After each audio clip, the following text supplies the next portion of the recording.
এখন আমি যাচ্ছি অন্তর মারার জন্য। দেখেন ওরা এসবিডি লিখছে, এসবিডি হয়। তবে আমি যাচ্ছি অন্তর মারাতে।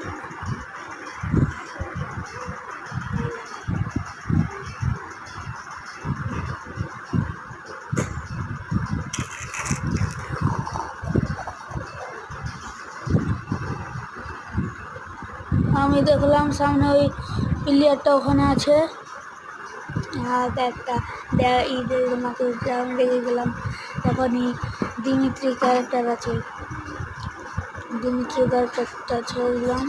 আমি বট ভাই, বট। কমেন্ট বক্সে ছেড়ে দিয়ে না, আমি বট। এই দেখেন আমি ওয়ান টপটা কি সুন্দর বানিয়ে দিলাম। টাটা বাই বাই, খোদা হাফেজ।